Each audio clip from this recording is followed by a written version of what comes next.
The year was 1805, and Europe was ablaze in the throes of conflict as the Napoleonic Wars raged on. The seas, too, had become battlegrounds where naval supremacy was fiercely contested. The British Royal Navy, under the command of Vice Admiral Robert Calder, and the combined fleets of France and Spain, commanded by Admiral Pierre-Charles Villeneuve, would soon meet in an unexpected clash off the coast of Cape Finisterre, a promontory jutting out into the Atlantic Ocean from the northwestern corner of Spain. The stakes were high. Napoleon Bonaparte had grand ambitions of invading England, but for his armies to successfully cross the Channel, the British Navy had to be neutralised, or at least significantly weakened. The French fleet, bolstered by its Spanish allies, sought to break free from the port of Ferrol and rendezvous with other elements of Napoleon's naval forces. If they succeeded, the combined might of the Franco-Spanish fleet would be a formidable challenge to Britain's dominance at sea. On the other hand, the British, fully aware of the dire consequences should Napoleon gain control of the seas, were committed to maintaining their naval superiority. On the morning of July 22, 1805, the two fleets found themselves in proximity off Cape Finisterre, largely by chance. A thick fog blanketed the waters, obscuring visibility and heightening the tension between the crews on both sides. The British fleet, numbering 15 ships of the line, sailed in loose formation under Calder's cautious command. Calder had orders to intercept and prevent the French and Spanish fleets from reaching their destination. However, he was unaware of the full extent of the enemy's strength, as the fog prevented him from accurately assessing the situation. Nonetheless, he was determined to engage. Admiral Villeneuve's fleet was composed of 20 ships of the line, an imposing array of warships, many of which carried powerful broadsides capable of unleashing devastating volleys of cannon fire.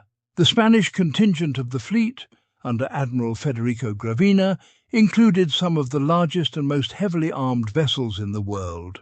The balance of power seemed to favour the Franco-Spanish alliance, yet the British Navy's reputation for discipline, gunnery and tactical precision weighed heavily on their opponents' minds. As the fog lifted intermittently throughout the morning, Calder caught glimpses of the enemy ships through the mist.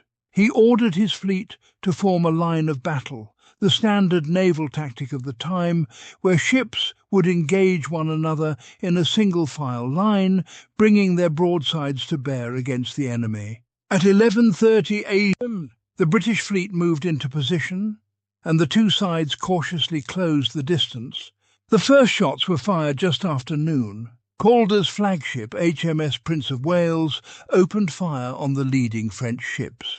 The initial exchange was tentative, with both fleets still feeling each other out in the fog. Visibility was so poor that commanders on both sides struggled to maintain formation. The fog, combined with shifting winds, turned the engagement into a chaotic, fragmented affair, with individual ships often fighting isolated duels rather than as part of a coordinated fleet action. Despite the confusion, the British gunnery proved effective. The well-trained crews of Calder's ships, accustomed to rapid and accurate fire, unleashed a punishing barrage. HMS Hero and HMS Windsor Castle engaged the French ships Formidable and Fougueux, raking them with cannon fire. HMS Defiance delivered a series of devastating broadsides against the Spanish ship San Rafael, crippling her masts and leaving her nearly immobile. However, the Franco-Spanish fleet fought back fiercely.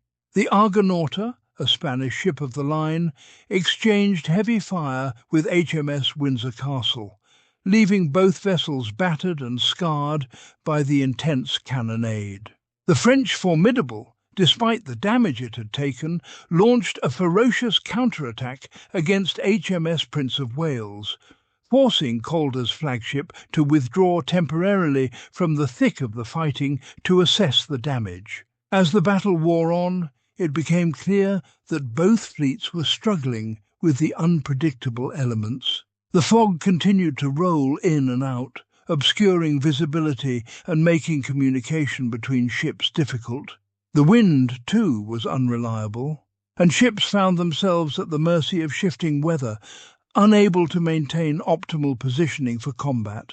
For hours, the battle ebbed and flowed, with both sides inflicting significant damage, but unable to deliver a decisive blow. Calder, however, knew that time was against him.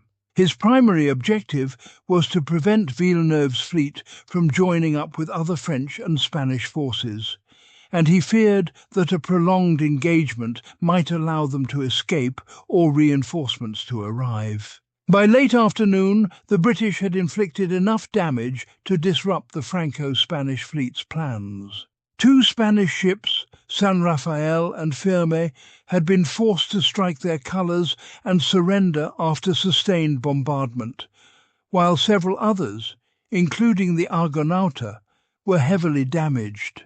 As evening approached, Calder ordered his fleet to break off the action. His decision was driven partly by the deteriorating weather conditions and partly by the uncertainty of the overall strategic situation. The fog had not fully lifted, and Calder was still unsure of the true size of the enemy fleet. He knew that pressing the attack further could expose his ships to unnecessary risk, especially if Villeneuve's forces rallied or reinforcements arrived. Calder's cautious nature, combined with the unpredictable weather, led him to err on the side of prudence. Villeneuve, for his part, was relieved to see the British withdraw. His fleet, though larger in number, had suffered considerable damage, and several of his ships were in no condition to continue fighting. The battle had been hard fought, but the combined Franco-Spanish fleet had been unable to break through the British blockade. Though they had not been decisively defeated, their mission had been thwarted, and they were forced to retreat back to Ferrol for repairs. In the aftermath of the battle, both sides claimed victory. Calder had succeeded in his objective of preventing Villeneuve from linking up with other French forces, thereby delaying Napoleon's plans for an invasion of England. However, his failure to decisively destroy the Franco-Spanish fleet, combined with his decision to withdraw from the battle, drew criticism from some quarters in Britain. Calder was later court-martialed for his conduct during the engagement, though he was ultimately acquitted. For Villeneuve and Gravina, the Battle of Cape Finisterre was a bitter disappointment. Though they had managed to avoid total destruction, their fleet was in no shape to continue with Napoleon's grand strategy. The damage inflicted by the British, coupled with the difficulties posed by the fog and wind, had sapped their strength and morale. Villeneuve, already under pressure from Napoleon to act decisively, found himself increasingly isolated and uncertain of his next move. The Battle of Cape Finisterre, while not as famous as later naval engagements like Trafalgar, was nonetheless a significant moment in the broader context of the Napoleonic Wars. It underscored the importance of naval power in determining the course of the conflict, and highlighted the difficulties both sides faced in coordinating complex operations at sea. For the British, the battle was another step in their long campaign to maintain control of the oceans, while for the French and Spanish, it marked another frustrating setback in their efforts to challenge British dominance. In the months that followed, the war at sea would continue to intensify. Villeneuve's fleet, though temporarily crippled, would eventually regroup and sail towards the Mediterranean. However, their fate was sealed. Later that year, in October 1805, many of the same ships and sailors who had fought at Cape Finisterre would meet their destiny at the Battle of Trafalgar, where Admiral Horatio Nelson would deliver a crushing blow to Napoleon's naval ambitions.